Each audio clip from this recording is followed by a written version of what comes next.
What if Bran Stark didn't just witness history? What if he lived it? What if every Brandon Stark across 12,000 years was the same boy, trapped in an endless loop, trying and failing to save humanity? This is the theory that rewrites the ending of Game of Thrones and reveals the truth behind the Night King. To understand this theory, we have to start with a strange pattern. For 12,000 years, the North has produced Brandon after Brandon after Brandon. Brandon the Builder, Brandon the Bloody Blade, Brandon Stark of Winterfell. So many Brandons that even old Nan once said all the men were one person in her head. What if she wasn't confused? What if she was accidentally telling the truth? Each Brandon lives at a critical moment in the North's history. Each one shapes the fate of Westeros. And each one has a deep connection to the same two forces, the children of the forest and the mysterious green men of the Isle of Faces. This pattern isn't random. It's one boy, Bran, reaching back into time over and over, trying to fix a future that refuses to change. We already know Bran can influence history. He wargs into Hodor and accidentally destroys his mind. He calls out to Ned Stark, and Ned hears him. Bran has power over the past, but not total power.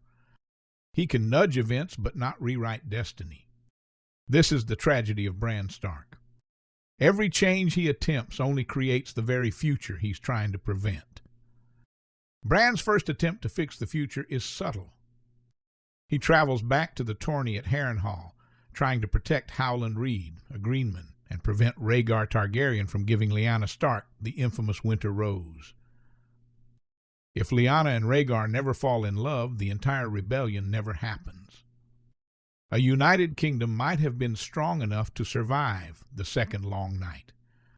But history resists him. The Night of the Laughing Tree appears and disappears exactly as before. Rhaegar still gives Lyanna the crown. Bran fails, and the wheel of fate continues to turn. Next, Bran goes further back.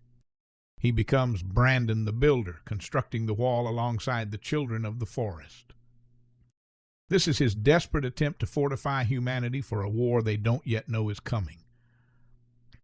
But once again, it isn't enough. The wall will eventually fall. Humanity will eventually break. The long night still comes. Bran fails again. Then comes the most tragic moment. Bran travels back to the time of the Pact, when the first men and the children attempted peace. What Bran doesn't know is that this version of the Pact ends in horror. This is the moment the first White Walker is created. A human man, a Brandon, is sacrificed by the children, thrust with dragon glass and transformed. But here's the twist. This man doesn't attack humans for 4,000 years. There is no record of White Walkers before the long night. So who is he? What if Bran, attempting to make peace, accidentally becomes the thing he fears most? What if the ritual he witnesses in Season 6 is Bran's own transformation? This is the moment where Bran becomes the Night King. Bran tries one last time. He goes back to the arrival of the first men, the oldest history we know. He believes that if he can end the war between humans and the children early, or wipe out the children altogether, they can never create the Night King. But even here he fails. Every attempt loops back into the same outcome. A Brandon Stark is sacrificed. A White Walker is born. And the long night begins. Fate is fixed. Bran is trapped. This is the heart of the theory. Bran is not evil. He's not a villain. He's a prisoner of time. Each life, each Brandon, each attempt to change the future only cements his destiny as the Night King. The children created the Night King with Bran's help.